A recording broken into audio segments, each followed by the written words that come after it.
There we go. That should have brought the audio back. All right. There's the audio. Now I can see the little bar jumping across. For whatever reason, anytime I unplug the mic and plug it back in, the audio goes to recording from some other device which doesn't exist, and then comes back over to, I have to reset it to the actual USB mic. Gaston, you can't read lips? What kind of stuff is that? Anyways, so what I was saying, before I realized that, what I was saying before I realized the mic was not set up, I hope everyone's enjoying their Memorial Day holiday today, and don't forget why we're celebrating today, for all those that sacrificed, the ultimate sacrifice for us being able to have the freedoms that we have, and at least in this country, that's what, in America, that's what we celebrate today for. But I figured I'd get on here and hang out for a few. I haven't got a chance to kind of just get on here and hang out in a bit. Been super busy, and here at about 30 minutes or so, I'll be kicking over to the training we do. Currently doing it on Patreon and the website. We're beta testing the website. Some of the guys that are already on Patreon know about it and know how to go on there, but I'll be making a official announcement soon. Just making sure all the guys there are helping me work out the kinks in it and everything. Got a little fun project going on. I'm building a voltage drop, voltmeter, 5-volt power supply, kind of an all-in-one box right now. Rather large. But it's going to have a millivolt meter on it for voltage drop testing fuses. It will have an high accuracy digital voltmeter for using as a digital volt display for using it as a voltmeter, have its own little sets of leads and a couple settings where we can hook up. It'll also have a 5-volt power supply built in, probably a couple other things. Just trying to reduce the amount of space in the truck. I gotta condense. But how's everybody doing? Hey Dylan, Jason, Gilbert, Josh, Gaston, Marcos. Oh, got quite a few people in here. You guys know who's working today? But it's not a holiday across the world. Alright, let's see. But yeah, so just doing a little soldering, a little wiring, chilling out, hanging out. Thought I'd jump on here, answer questions, see if anybody's got anything they're working on today that's stumping them. I found it was very inexpensive to order NEC brand 7805s. They're not the best 5-volt regulator, but I've got the rest of the circuitry is going to have a filter built in, so I don't have to worry about it being too dirty or a weird sawtooth, voltage supply to it. So I'm just going to use some 7805s. They're inexpensive for a 5-volt regulator. A couple of these. I think the display for this thing actually requires a 5-volt DC to power it externally. And I'm not using, they don't share a ground supply between the readout and the actual gauge, which is good because I wanted one that was separate, so a 4-wire unit. Because I didn't want any kind of interference messing with it. I'm making sure, looking on the specs here. Input voltage, DC 5 volts. Right. That's what I thought.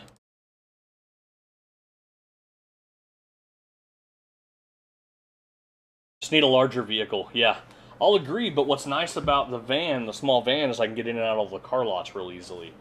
And some of the shops that I go to work for have very small parking lots, so that helps. Hey, Lance.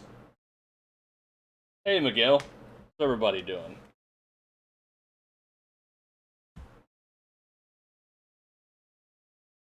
Do you ever make 6-foot leads for your snap-on scope, or just use the AESWave ones they sell? Well, I do not own a snap-on scope, because I don't own a single snap-on diagnostic tool, period.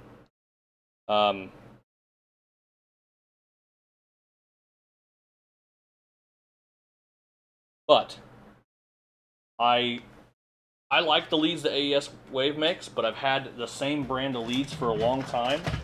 So AST Labs, and I think you can get them on Amazon. They're relatively inexpensive for what they are, and I have a 9-foot set. It's 3 meters. The 3-meter set of leads, and these are the same brand. This is another shorter set that I have laying around. I don't know if you can see. I think these are they're like 3 feet. They're a very short set. I have these just laying around. I got 2 or 3 sets of the ones I carry in the truck. Get a Sprinter van extended body, yeah. Jason says, Keith, are instrument clusters a common problem on a 99 Accord? There is a reason I ask, question mark. I have never replaced the cluster in a 99 Accord, but what problem are you having?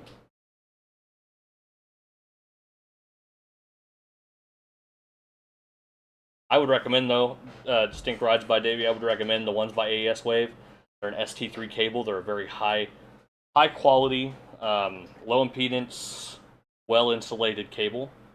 The AST ones I use are not as well insulated when it comes to like banana end ones. But, again, the ones from AESWave are already made in a very nice quality set. Cable's a little smaller diameter too, but they have better shielding for sure.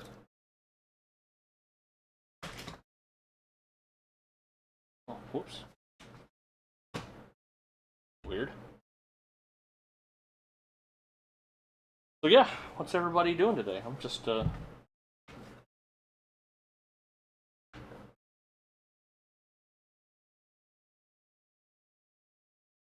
building this small little, I say small, it's pretty big for a voltmeter, wouldn't you say? Gilbert Garcia says, 2012 Kia Optima SX, have you programmed the smart key with the launch X431? I've went through it even entering the pin, but smart key won't take. I have not done a Kia smart key programming with the launch. Part of G-Scan last time to do a smart key because I was having problems with the launch. Somebody had told me the most recent update on the Autel does smart keys much better. So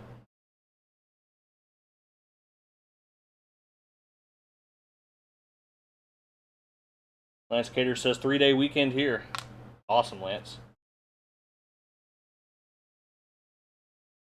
I can tell you that a 13 Kia Rio does not have a transponder. It is a regular non-security, non-immobilizer. May have an immobilizer system on the car where like the PCM and BCM have to match, but there is no transponder in the key. And it was a flip out, not smart key, but just keyless entry fob head flip out key. I did order one and make one, and it was non-transponder. There was no transponder in it. I cut that key and it started right up. Then I had to program the RKE.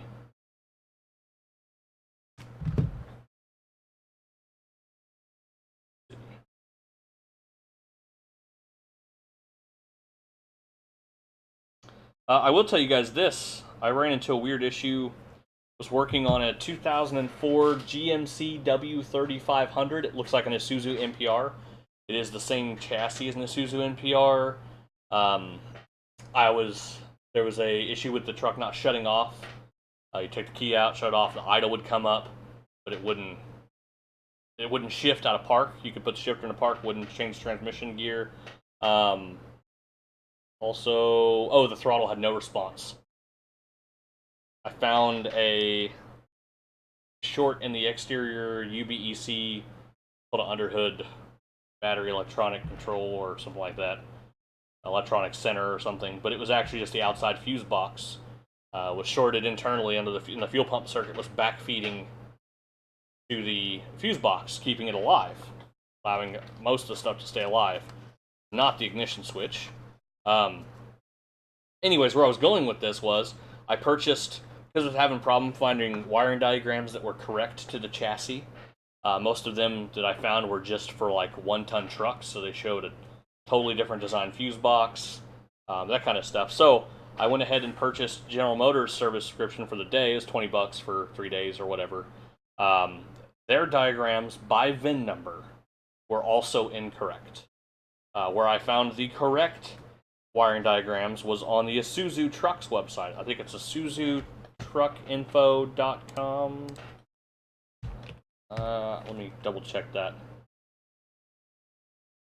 IsuzuTruckService.com. Then there's an option where you can go to subscription options under the shopping, and it's $15 for 3 days access. And there's where really nice, high-quality color wiring diagrams. And even then, doing it through Isuzu and using the VIN number, I still had an issue with the colors of the wires being incorrect. But at least the locations and the diagrams themselves were correct. So, hey, Corey. I had a chance to check out the Maxicom MK908. No, I have not. Hey, Justin, how's it going? Thanks, Corey. I had a wedding Saturday. I went to 03 Expedition 3 valve. Won't kill ignition with misfire, will. Just checking. No coil control for number 4.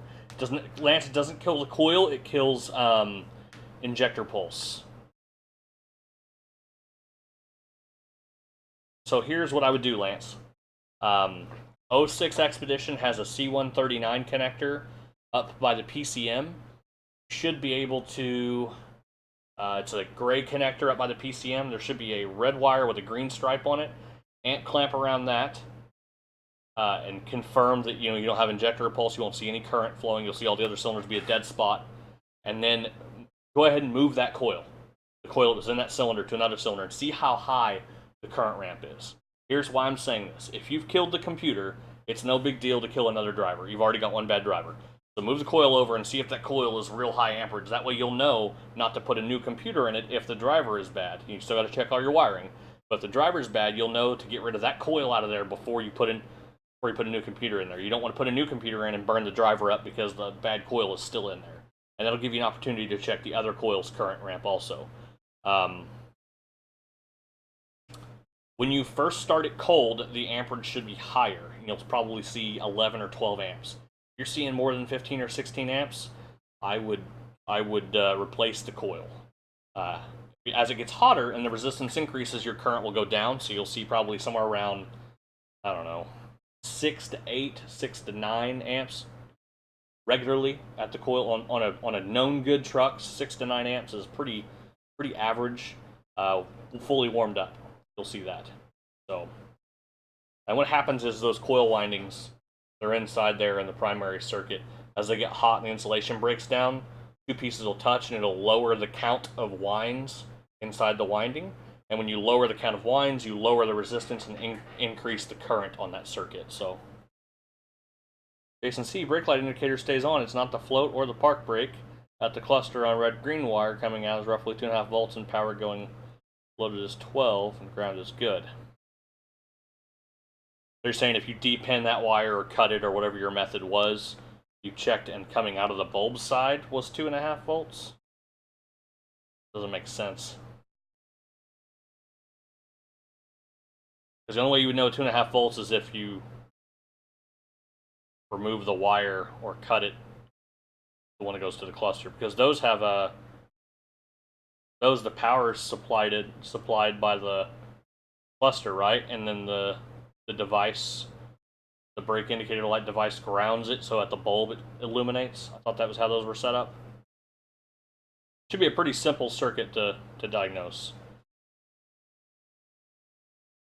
If you pull the cluster out and pull the bulb out and have it plugged in, turned on with your bulb check, you should see that you're getting 12 volts on the board side of the bulb at all times, and then on the other side gets grounded by a device.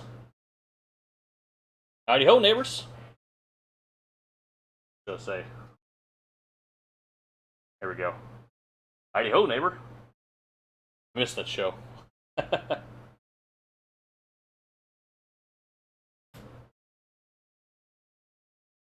Yeah, we're having some crazy flooding here.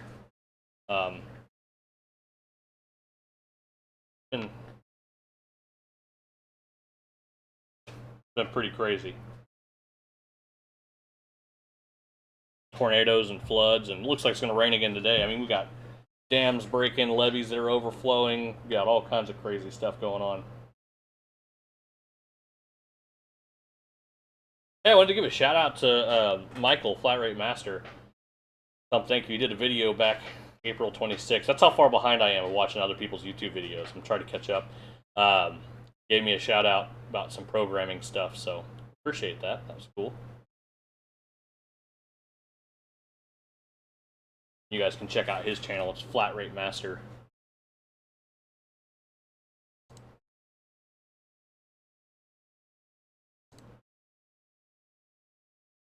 There you go. So yeah, pretty fun stuff. The website, we're beta testing it now. Got quite a few of the guys that are patrons. Looks like we got 13 members currently signed up on the website. They're trolling around on the forum, checking out the online training stuff and the waveform library. They're looking at all that stuff. So once I'm confident to release it to the world, make a little video announcing it.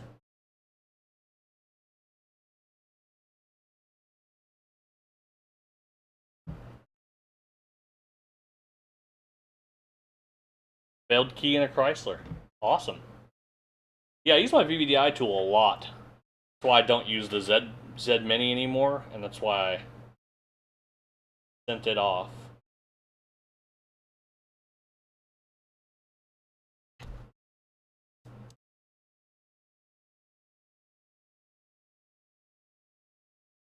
Awesome, Peekaboo. That's good that you signed up for a year. I'm glad to hear that. See, I'm pretty excited about this thing.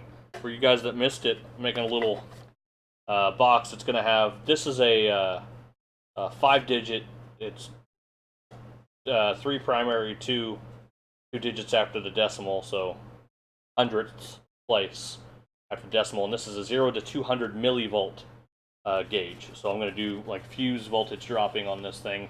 I wanted to have one, and I've also got another, where's it at? Smaller one that's another high accuracy. This is the opposite. It's 2 decimal points, so it will show like 10.001 volts. These are Stewart Warner gauges, I think. I'll have to double check the packaging. Anyways, it's a rather high accuracy, smaller one. I'm going to mount this one here also. Then this is going to be a 5-volt regulated supply up to 3 amps. And then a couple other fittings in here, maybe a S-Lite style connection, all in this one box here. Just trying to condense stuff for the van. But it may be a total flop, we'll see.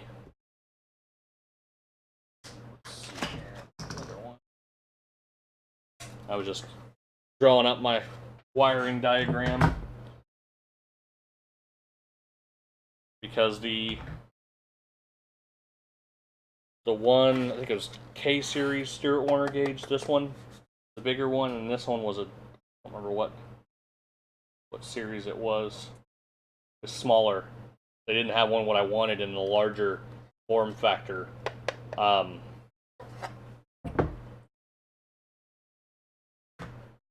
Saying, oh yeah, the larger Stewart Warner gauge requires a 5-volt supply to it, so it's going to have an internal 5-volt supply. So I figured they're small enough to build. I'll put a second one in there.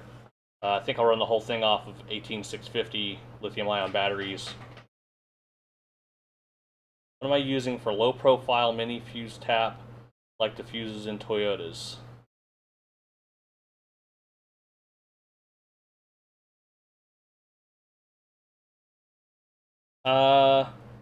For voltage drop testing, I currently just use my meter with 2 needle probes for voltage drop testing on them. Oh, for a fuse tap. Lance, let me see if I got a picture of what I use.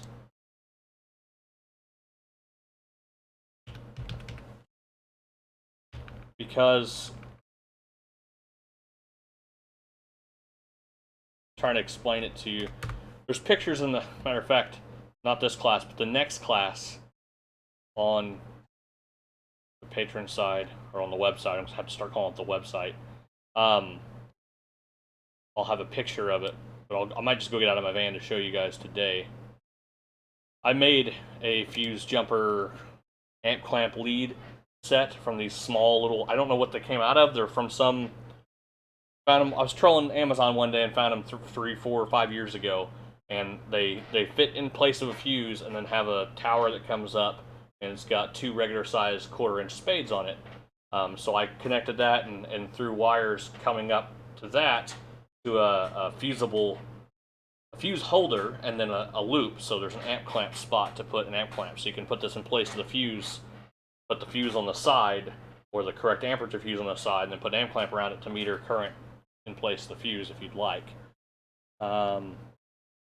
He says, hey Keith, it should have 12 volts coming out of the red-green wire, waiting for ground. It was just a question. Thank you for your input.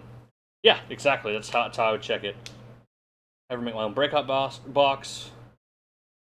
Or is it worth buying one like OTC? I made my own quite some time ago, just before there was inexpensive options. But I think for the cost of what I spent on it, you could probably, I don't know, Amazon stuff's pretty cheap now. You could probably make one pretty cheap.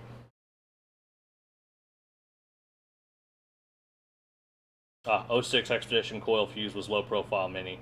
Yeah, that's why I just amp clamp around that one wire, because that's the power wire that goes to all the coils, is the red with the green stripe. It's the large diameter wire on the C139 connector, which is the gray connector in front of the fuse box. And it's on one of the ends. It's like pin number 1 or something, it's on the very outside edge of all the wires. So it's usually easy to grab onto with an amp clamp.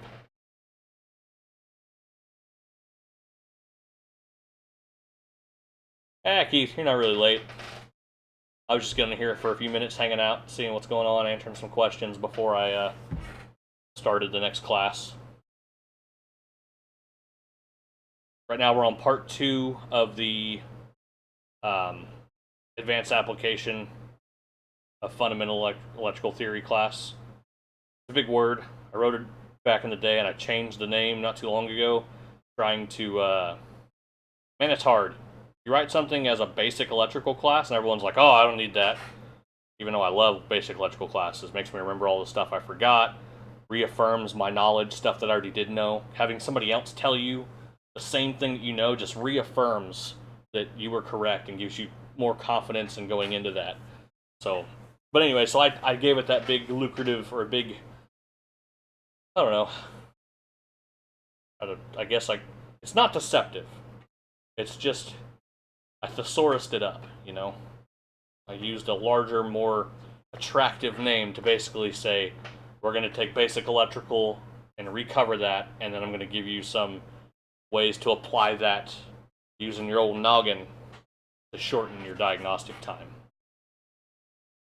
And that's kind of where the name came from, of having, advanced application of fundamental electrical theory. That was the purpose of that, was to allure people to not be afraid to take it, for them to go, oh, it's got advanced in it, so I can be, even though we all know we could all use basic electrical class once a year, over and over and over again, just constantly take it. Says, Keith, have you picked up any factory scan tools, or are you mainly J2534? Have you ran into a drawbacks? So, have I picked up any factory scan tools? Yes. Last month, beginning of this month, really, a couple weeks ago, I purchased Consult 3 Plus. They have for Nissan. They have changed as of Consult 3 Plus version 91.10, which is the newest version that just came out. The software is supported by Nissan to install on an off-the-shelf computer.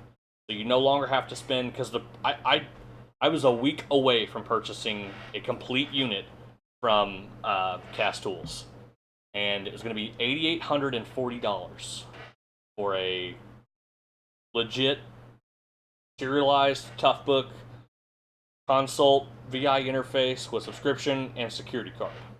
$8,840 is what I was quoted. Just about to write the down payment check and take payments on it. And Nissan came out with version 91.10. And it says, if you go right now to Nissan's factory website, which is nissan-techinfo.com, You select your country, and then you go over to the left side where there's a box of like 6 different options. If you click the Consult 2, 3 plus blank programming and EC reprogram on the left-hand side, you click that, and then you go to the Available Products tab on the left, and you click Consult Diagnostic Software Updates.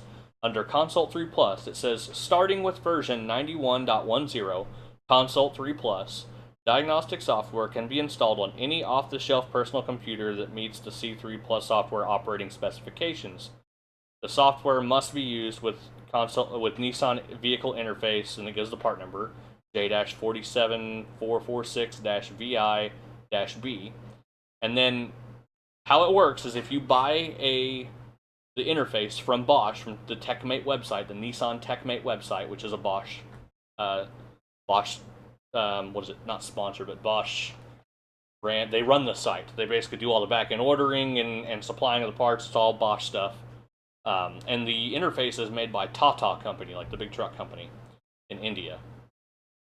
If you purchase the VI interface through Bosch, then you can purchase a year subscription of Consult for $700. If you buy an interface secondhand, like from somebody else, not new from Bosch, basically you don't get an order number and all that stuff that comes on the receipt, because you have to put all the information in to even download the software. To even purchase the subscription, you have to input your sales order information for the interface. If you do not purchase it through Bosch, there's an additional $725 licensing fee. So if you buy a secondhand unit, you better get at least $725 cheaper than a new unit, at least. Otherwise, you're going to pay that much extra just to get get a subscription for it. So, anyways, I did purchase that. I got it in, paid for a year subscription, got it rolling. Have not had to do a Nissan Flash now since I've purchased that, of course. Am I still mainly using J2534? Yes. Have I ran into any drawbacks? Nissan was my big drawback, because any of the CVTs that are 13 and up that come with the disc were difficult to do. Even the new NERS, I think, allows you to do it, but it's just so much easier. All the other flashes are so much faster with the Consult 3 Plus. I can't wait to start using it more. Have I done a video on the Z-Bull Mini? I did a video using the Z-Bull Mini, but there's not much to it. The only thing I've ever done with it that I know works is just reading transponders on keys to confirm that keys are good. The main drawbacks of using primarily J2534, one OE tool I wish I did have, I need to buy a VCM2 for Ford, just because there have been times where doing like an APIM, you can't do an APIM update, APIM, Accessory Protocol Interface Module update without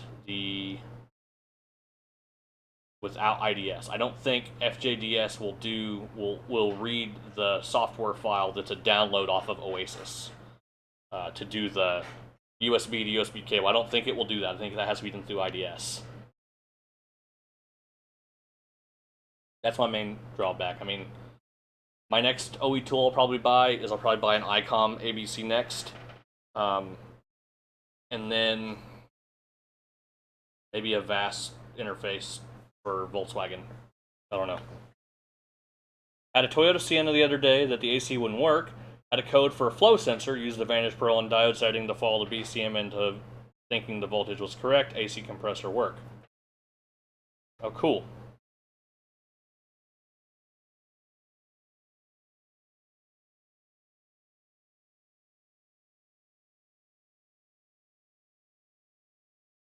No matter how basic the class is, I have always learned something either from the class directly or from an open discussion within the class.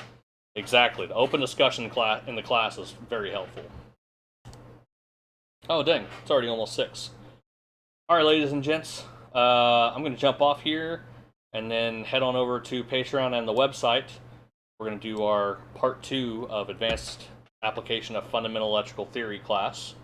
The first part of it we talked about, we covered, within the first hour, we just covered some basic electrical theory and understanding, and then we covered some basic voltage drop. Just what are they, how do they work? So if you've never done those before, you at least had an understanding of where to go from there. So I always try to have my classes to where they really quickly cover the basics, so if somebody's missing one of these fundamental things, they're caught up quick enough to understand the rest of the class. That way, even if they're not doing it day in, day out, and they're not a professional at doing electrical stuff, they still have the tools they need to make all the rest of the class worth it, to take in all that little bitty nuggets. This time we're just going to cover tools, and just the basic tools, the big stuff, that we use. And then the next section we're going to talk about some of the small stuff. And then real quick before I go, Anton Gardner says, is the Launch X431 Diagun for good? Yes, I use that tool all the time. For the price, probably one of the most powerful scanners there is. Scan tools, period. I mean, for the price, it's hard to beat. I can't imagine beating it. It is the clear winner over Autel now when it comes to price, bang for the buck. Used to, if you asked me, I would tell you that the Autel was the bang for the buck, but Launch has come leaps and bounds in the last couple of years. So between having a Launch and if you also own an Autel, dude, you are tooled up to the max for cost, dollar for function. Between those two, you are going to be able to do just about anything any aftermarket scan tool can do. Battery can test great one day and junk the next. Yes, Peekaboo. If the plates are, a lot of times, like here in Oklahoma, we have problems where the batteries will freeze because people let the voltage get real low. So the lead, all the lead inside is sulfated real bad. So then because the electrolyte content is so low, the water will freeze and expand and crack lead plates and cause ruptures and fractures inside the lead. And then as vibrations bad on batteries, so they can test good and then test bad. And then test good and test bad. I've taken them out of cars before and put them back in. They've tested bad before. So that is my experience with that. But anyways, I gotta jump off here real quick. I gotta use the restroom and then right on to the Patreon side. So we'll see you guys. Remember, like, subscribe, comment, do all that fun stuff. Links down at the bottom. Nope, links are not down at the bottom because I'm releasing the website probably within a week. So hang tight if you want to take classes. The website, once you get signed up, you'll be able to see all the content. That's what's good about it versus Patreon. Patreon was like you could only see what happened in the month that you paid for. The website, you pay for access, you get access to everything, all the content on the website all the time. So we'll see you guys next time. And for the other guys, hang tight. I'll be right back.